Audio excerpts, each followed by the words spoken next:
say something.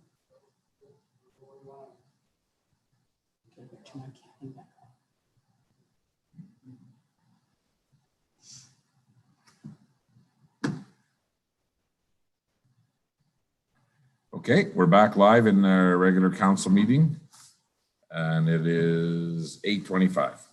We have a motion to come out of closed session. All those in favor? Carrie, thank you very much. Next up, Dale of Faith. Thank you, Worship. Today I have two items. The first being a development permit application. The proposal is to approve a development permit application for the purpose of placing a tent structure. On July 20th, 2021, Mrs. Gail Spadell finalized her application to place a 20 by 12 foot tent structure in the backyard located at 5125 51st Avenue. The property is currently zoned DC Direct Control District. The use of the property is currently residential. As a result, this application is required to be decided by council. Recommendation is being made that town council review development permit application number 090621 SPE and authorize the development authority officer to approve the application based on the following condition. That condition is the placement of the tent structure must meet all standards and conditions applicable from the town's land use bylaw 11/2019. Okay, we'll take a motion for the recommendation. Councilor Waters, thank you very much. Any comments? And again, the only reason that's came to council because it's under DC direct control. Normally that would be taken. Absolutely correct. Okay, all those in favor of the recommendation? Carrie, thank you. Bill, you have another one here? I have another request for council decision. This is a subdivision application file 21 TOW 001 concerning lots 20 through 25 on block 65 plan 782-3427. The proposal is to have town council review the attached list of requirements form for subdivision application file number 21 TOW 001 and grant approval to the subdivision authority to proceed with this application.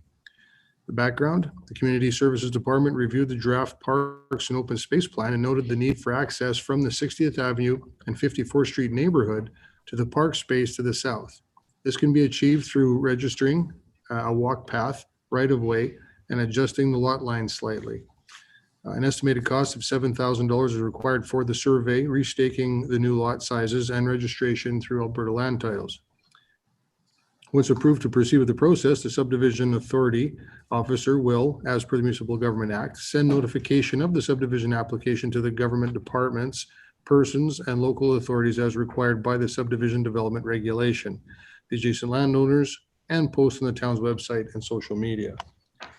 So recommendation is being made that town council review the list of requirements form for subdivision application file number 21 TOW 001 and that approval be given to the subdivision authority to proceed with this application, and further that town council approve the cost of $7,000 be funded from the general operating reserve. You will see on the following page is the list of requirements for review, which is in order and acceptable. The next page is the existing aerial or overview of the lots as they exist currently. The next page is showing the proposed, what it will be, and you can see between the second and third lot, there's a 13-foot or 4-meter space. It's a public utility lot, which will allow flow of traffic with bicycle, pedestrian from 60th Avenue into the park section. It's creating larger lots.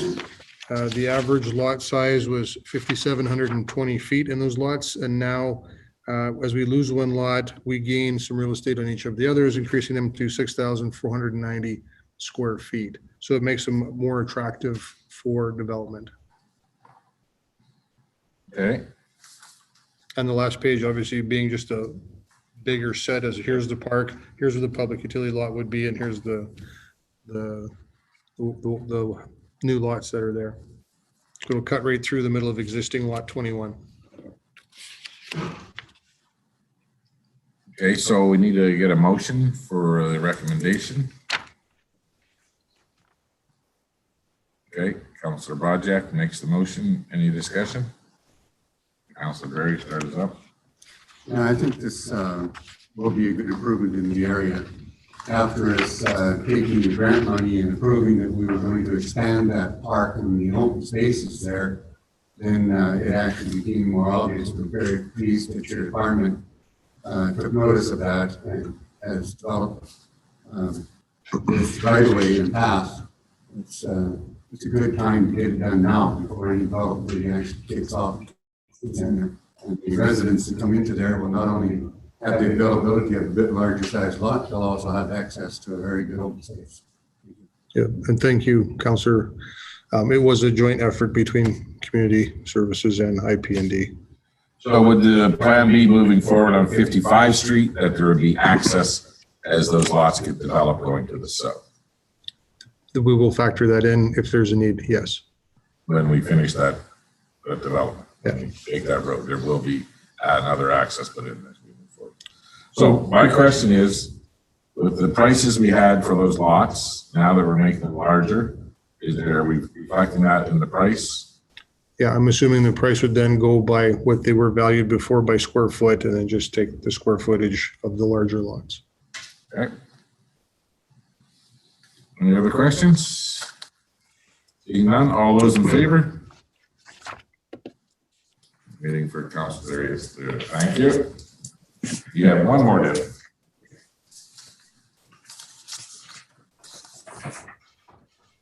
I do not.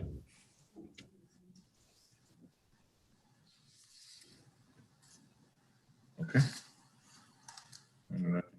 Okay, sir. Cliff Craig has the next. This is a request for council decision on the Foxview Estate lot prices. And this is to adjust the lot pricing on the Foxview Estate lots. So as per policy, GOV 1002, sale of town-owned land, administration is to obtain an appraised value to assist in determining the fair market value. In January 2021, an appraisal was completed on the Foxview Estate lots in order to receive a current valuation for these properties. The appraisal indicated that the town's pricing on these lots is overstated, and at the July 13, 2021 Legislative Committee meeting in closed session, Council was informed of the 2021 appraised values. Council requested administration to prepare a revised pricing schedule and a marketing plan for Foxview Estate lots to reflect market conditions more accurately and in an effort to attract interest to the area. A marketing strategy will be developed and presented to Town Council at a future legislative meeting once the subdivision is completed. And just as a note here, these pricings that I have do not include the lots that are subject in the subdivision, because there will be new lot sizes, new legal descriptions, and new civic addresses. After our last motion, Cliff, after the subdivision is done, will be a new pricing. For the new lots that are included in that subdivision, correct. Okay, so in accordance with policy GOV 1002, the revised list of Foxview Estate properties offered for sale will be posted on the town's website, advertised in the local newspaper, and provided to local realtors. So the recommendation is that Town Council approve the revised selling prices as listed for the Foxview Estates properties noted below. Do you want them read by legal or by civic? Civic's fine. 5502 60 Avenue, 30,500. 1934 55 Street, 27,500. 5930 55 Street, 26,000. 5406 60 Avenue, 21,500. 5410 60th Avenue, 27,500. 5414 60 Avenue, 27,500. 5418 60 Avenue, 27,500. And 54 22 60 Avenue, 27,500. Okay, thank you. Take a motion for the requests. Councilor Warwick. Any discussion? Okay, all those in favor? Carried. So instead of waiting for land titles and the subdivision to all go through, we will be able to come up with a new price on this, on the square footage of all the square meters going now. Right? Okay. Okay. Thank you. And you have one more, Cliff. Okay. A request for council decision, a request for tax penalty cancellation on tax roll 385020, plan 192-2283, unit 2. So the proposal is cancellation of tax penalties for 2019, 2020, and 2021. So the background, the owner of the above cited property has requested cancellation of tax penalties for the tax roll 385020, comprised of the 3 years penalties totaling $58,036.28. The property was placed on tax notification on April 6, 2021 due to tax arrears, and currently the 2019, 2020, and 2021 taxes and penalties are outstanding. So the communication, the owner of the property will be notified in writing of the decision to council. Recommendation is that town council deny the request for the cancellation of the tax penalties for tax roll 385020 for the years 2019, 2020, and 2021, totaling $58,036.28, as there were no administrative irregularities. Okay. Take a motion for the recommendation. Councilor Barry. Any discussion? You do? You sure? Go ahead. Yeah. I just wanted to say that I had asked the question prior if there had been any previous asks for, the reduction or, basically exempting for tax in previous years, and there wasn't. And then barring the fact that we've now found there's no administrative errors, I think that we have always set a precedent that we don't do one-offs in that way, and that's why I would support the recommendation. Okay. Exactly. If it is not the fault of the town, and as long as I've been on council, every year there's requests for a certain reason, but if it's has no fault of anything that we did administratively, there's never been a case. So if we start, we would open the floodgates. All those in favor of the recommendation? Gary, thank you. And one more bylaw. Land use. I'll take this one, Your Worship. This is bylaw number 06/2021 of the town of Vegreville, province of Alberta, for the purpose of amending land use bylaw number 11/2019 pursuant to the authority of the Municipal Government Act. Whereas Municipal Government Act RSA 2000 Chapter 26 and amendments thereto authorizes a council to pass bylaws for municipal purposes. Whereas the council of the town of Vegreville, province of Alberta, deem it advisable to amend the land use bylaw number 11/2019 by rezoning the described land as shown in Schedule A as bylaw attached. Now therefore, the council of the town of Vegreville duly assembled and acts as follows. That bylaw number 11/2019 Schedule A land use district map be amended by changing the designated lands. 1.1 lots 4 to 10, block 1, plan 2483P from C2 general commercial district to an R2 single detached compact residential district. That's one change. And 1.2 lots 11 to 17, block 18, plan 2483P, lot 18A, block 18, plan 922-2101 from R2 single detached compact residential district to a direct control district. This bylaw shall come into force and effect upon the date of the passing of the third reading. The attachment is below. Thank you very much. So I'd like to take a motion for the first reading. Councillor makes a motion. All those in favor? Carried. So the public hearing will be held when?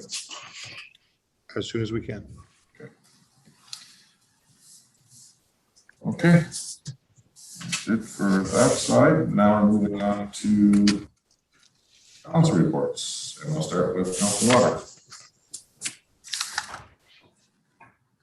Okay, thank you. July 30th, health fairy virtual update with Red Deer College. Things are going well. We have 7 students who are attending, so the course will be taking place at the September start date. And we have some local talent that will be instructing, so that's exciting to see as well, as we have local students.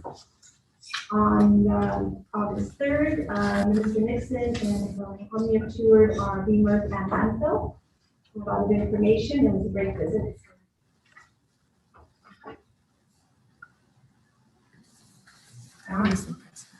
Thank you. August 4th, the parade. August 5th, I recorded Talk of the Town, but technical difficulties, we all experience that now and again. I re-recorded it on the 13th. Dr. Hollins was my guest, and we spoke a bit about the Vegreville Region Physician Health Professionals Attraction Retention Committee and our involvement with the clinic and any other health professional in town.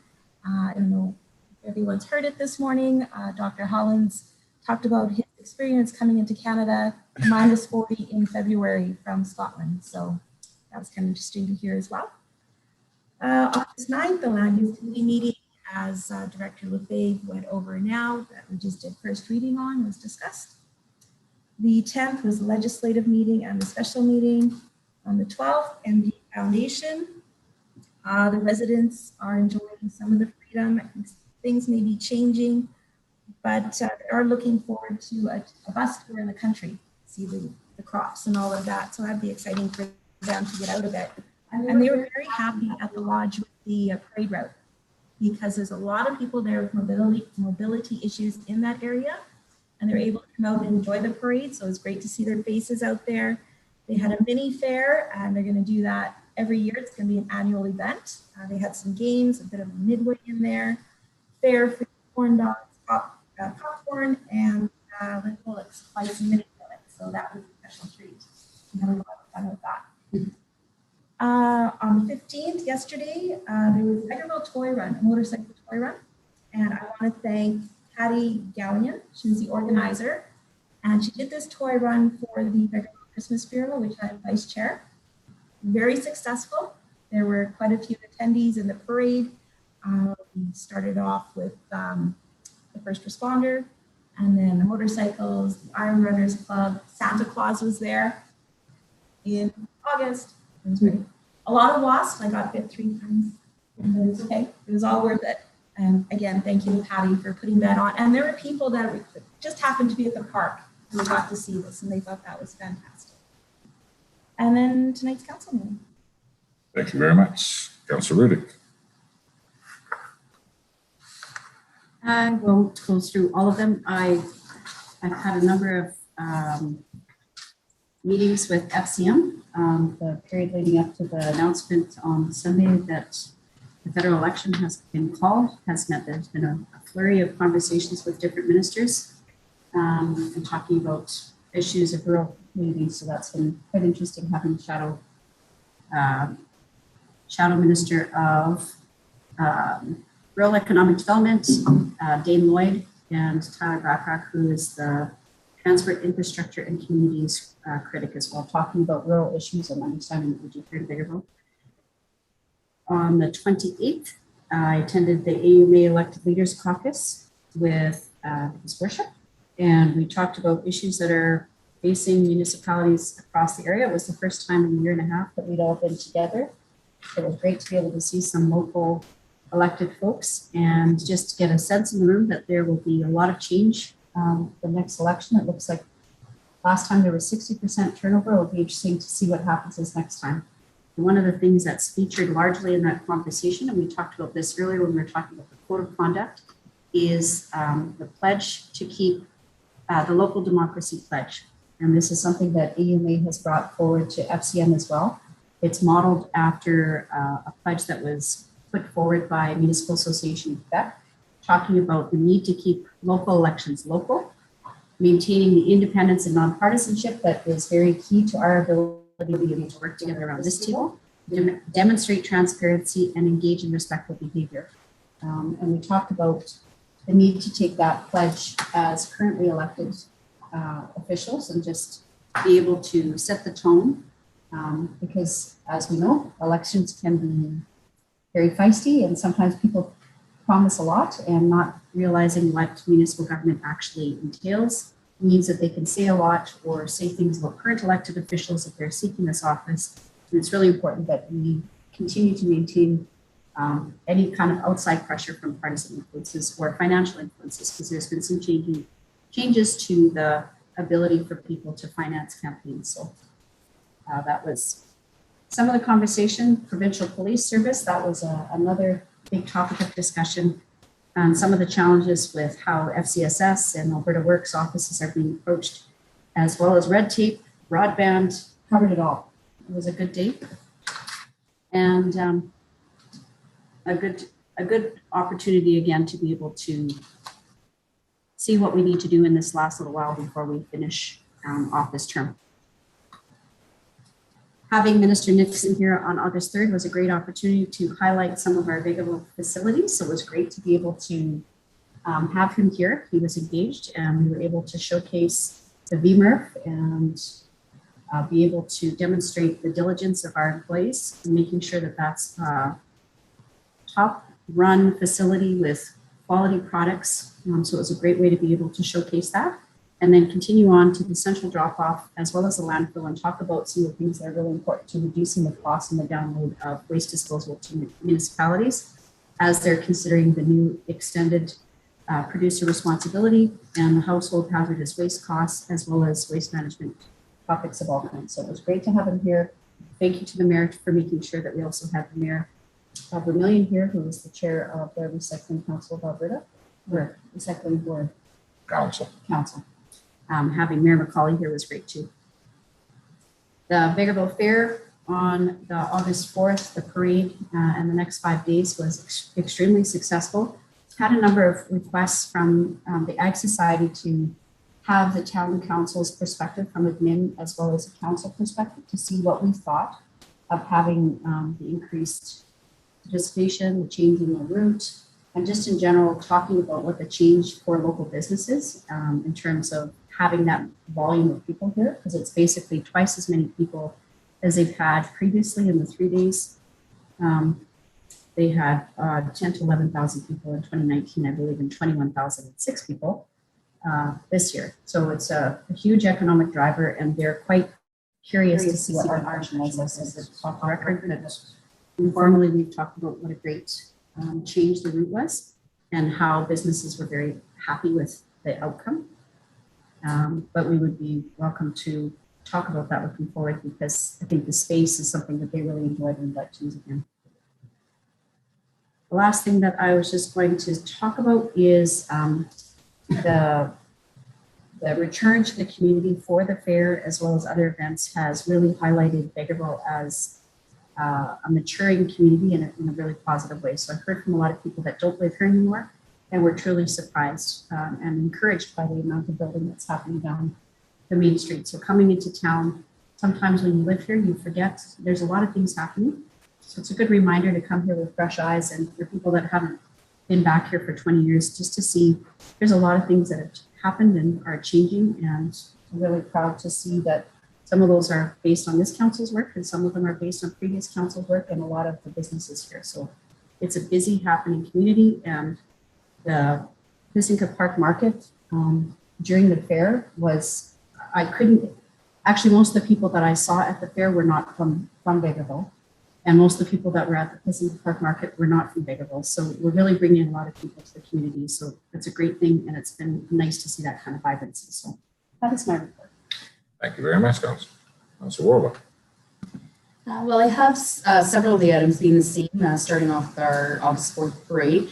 Again, heard the same thing about them really enjoying the parade route. So that's certainly something to pass on. And overall, just really good comments. I was around for most of the weekend and able to partake. The two things that were brought to me that I just thought we might want to be able to share with the Ag Society is there was an ask whether maybe in the future there might be a little ability to cover the gap between the closing of the time of the midway. And of course, we don't want to have something going on that encourages people necessarily to be in your beer garden area with kids running around, but there was some talk about it being a little bit of a tight turnover when the midway stuff closes at 11. And so there was the ask, they said in some communities, they saw the midways going until midnight. Was that little bit later, allowing people to spend a little bit of time with parents in there and there'd still be stuff going on, because otherwise when the midway closed, they were kind of running out. So I figured some of these comments I got, maybe we would email to the Ag Society just to let them know some things we heard from people. And then one of the other ones was with the extended days, there was the talk about maybe if there was a little later hours on the midway itself, maybe on the Sunday, maybe it didn't have to go necessarily till the 8 p.m. because it was quite a long weekend, but certainly they weren't complaints, they were suggestions, and it was overall a great event. On August the 5th, I took part in our mural discussion, which is part of our mural project for the year. I'm sure everybody's seen some start, and it's getting exciting there. And just tell everyone to keep watching for what's coming, but I think it's going to be an absolutely gorgeous mural. And the artist took a lot of time to try and understand. There's going to be some really unique aspects that bring forward color and vibrancy and some tie to heritage. The artist did meet with a member from our tourism board that is from Mandare. Mr. Dubik met with our artist, and they went through looking at some actual patterns and fabrics from some of the costly print fabrics. So I think that there's a real effort to be very authentic, and it's going to be a really exciting mural. I think you'll really enjoy that. And then some of my other ones were the same, August 10th, both the special meeting, the legislative meeting, tonight's council meeting, and the other one I had was I met on August 13th, Friday in the morning, just with our FCSS manager to go over some planning and projects for as chair for the fall and some concerns. And it's one of the concerns that you brought forward, which is some of the downloading of services that we're seeing with the FCSS. We're very lucky to have the FCSS that we do. And I do find it somewhat concerning that some of our federal buildings and provincial buildings have not necessarily been fully opened, and then that resource is landing back on our FCSS. So, Phil, I would say I know that you guys have a lot under your department. We appreciate all the work that they're doing. I think we are definitely a leader, and we'll have to support them for sure a lot moving forward in this, because the services just can't keep being downloaded on our people. There's too many programs, and so I think that we have some good discussions coming up that will come through Phil and our directors. So that's my report. Thank you very much. Councillor Barry. Thank you, Your Worship. I'll just highlight very quickly the meetings that have already been mentioned that I also was at, and that's the Premier's visit, Minister Nixon's visit, the ledge meetings, special meetings, tonight's meeting, and MD Minburn Foundation Board. And I'll go back on July the 21st. A few of us had the opportunity to tour the Maize Mascot Tour. We went to International Mascot Incorporated in Edmonton, and they give us a very great tour of showing how mascots are made. And they are suppliers from around the world, including the Edmonton Oilers, the new Edmonton football team. The Elks. The Elks. We got to see that one before it was actually finished. Incredible tour, and I think they made an incredible product for us. On July 26th, I participated in the Big River Watershed video shoot, Stories of Stewardship. We had a film crew come out and do some shoots with some of us they're putting together for our own website on just some of the accomplishments that we have had. On the 28th, Corn Maze Committee meeting, and I will say that plans are really moving forward fast. I can also say that over the course of the last month, managed to get the design completely cut, the task cleaned up, it's ready to go. Just have to do a few other things. it's looking good that way. On the 29th, I was involved in a community engagement Zoom meeting with Alberta Health Services. It was a bed closure information session. And what they were assuring is that although we hear of bed closures at a number of hospitals, it is not that they're closing the beds per se. They're moving away from having designated COVID staff and putting them back into the roles that they had pre-COVID. So what they're trying to do is increase the number of elective surgeries and other health services that may have fallen behind because so many staff had to be geared to the pandemic. And so what they're doing is where they close beds, invariably in a lot of cases, it's just a matter of shifting it over into just one ward rather than having two wards operating half scale. There were a few shortages of staff that they are working on. So overall, they were trying to say that the picture is still quite rosy. They've got more staff on right now than what they had a year ago. On August the 3rd, a few of us got together and prepared a float for the parade for the corn maze. And it was rather a fun opportunity. A lot of good ideas. I stood back and just mainly placed things where I was told to place them. And I thought the float came out really good, which on August the 4th, we had the float in the parade. I had the privilege of driving the tractor and making sure that Maisie, our mascot, was able to travel along with us. It was her first opportunity to see the town, her first opportunity to actually visit with the people. And I'm proud to say that Maisie got first place in the mascot and clown session. So Maisie deserves a big applaud there. On the 4th, 6th, and 7th, I was a volunteer at the fair. And yes, I also saw a lot of new faces around. I also went to their volunteer appreciation supper and got to meet some of the other volunteers. And I think the data that they give us was 21,000 some visited over the course of the fair. And there's an interesting tidbit they threw out that on Saturday alone, there was more people on the fairgrounds than our entire town population. So I think the kudos to them for really putting on a tremendous event, considering that it was short notice. And I think they pulled off, I thought, was an amazing fair. And I had an opportunity to speak and express that fact to the president of the Eggs group. So on August the 10th, another video document shoot, this time the Emerald Award group came out to shoot a documentary of the winners, Vermilion River Watershed, for their one category. So we started here.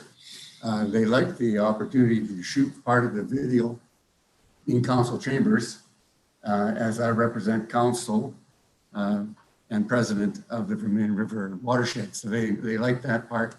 Then we moved out to the museum, and it was a little bit more challenging because of the wind and the construction at the bridge when they decided to do the pilings. So it was kind of a thump, thump, thump sound we had to get the film in between. But it all went well. I think that once they get that put together, it'll be very good. And I'll wrap it up, and that'll be my report. Thank you. Well, thank you, Councilor. Thank you all. So right now we're having a hard time bringing in Councilors Bajek and Councilor Lemko.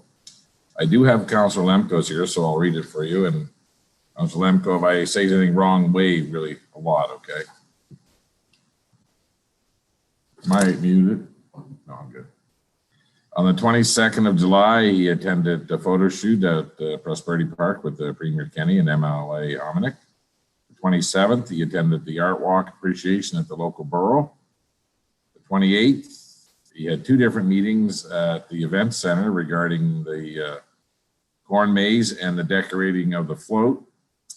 On the 3rd of August, he was in on the Minister Nixon and MLA Hominick's our tour, and it was nice that as many councillors did show up for that as they did. I was very happy about that. On the 3rd, he helped decorate the float, the museum. On the 4th was the parade. The 5th, tourism board Zoom meeting with the mural artist. And on the 7th and 8th, he volunteered at the Ag Society running the shuttle service. And I don't know, I mean, I did it for one night there on the first night, and I really enjoyed it. It was maybe something we can all take a look and volunteer. You get to hear everybody's story. I didn't take a lot of people around that weren't from town, so everybody had a chance to give me their opinion, which was fun. And on the 9th at the Land Use Committee meeting, and August the 10th at the Ledge meeting, and tonight's council meeting. And I'm sure that Councillor Broadjacks will be up with the minutes of this meeting in a day or two. Okay, so mine, the photo op on the 22nd with the Premier, and I got to go back to the fundraiser, and I had a good conversation with a lot of other elected officials and the Premier. On the 22nd also I had a John S. Patuque Water Commission meeting. On the 26th, I had a planning meeting here for an event that's coming up in town. On the 27th, Alberta Hub. On the 28th, AUMA in Redwater with Councillor Rudick, and there was a lot of good topics, and there was a lot of input into the MSI. The funding goes away and how it's going to look and what it's going to be called, and so we got the chance to give AUMA some of our input as municipalities, how we'd like to see and what worked and what didn't work with MSI, and everything else that Councillor Rudick brought up. That meeting was a very good meeting. Again, it was nice to see other elected officials in the same room. On the 29th, I attended the field day at Alberta Innovates, and luckily I got to speak and got to talk to a lot of different people there regarding where they're at with their projects and how that could affect Vegreville, and hopefully we'll be having more meetings with a few of them. So, and then on the 3rd, we had our meeting with Minister Nixon and MLA Hominick, which I thought was a very good meeting. Very approachable man. And it was nice that I did invite the mayor of Vermilion. She is the chair of the Alberta Recycling Council. So she gave me lots of good questions to ask of the minister before he got here. So it was nice to have that. Then we had the parade and then the opening ceremonies, 5 o'clock at the fairgrounds. And then I volunteered that night to drive the shuttle. And then I went on holidays for a week, and now I'm back. And I want to thank Councillor Deputy Mayor Ann Waters for taking over the reins while I was gone. I did watch it as soon as I get home. Everybody seemed to behave themselves, so it was good. So that's it for tonight's meeting. We do have one other closed session, and that it's harmful to economic and other interest of a public body. So that's the reason we're going in there. Does anybody else have anything that we missed or they want to bring forward? Seeing none, I'll take a motion to go into closed session. Councillor Waters, thank you very much. Thank you.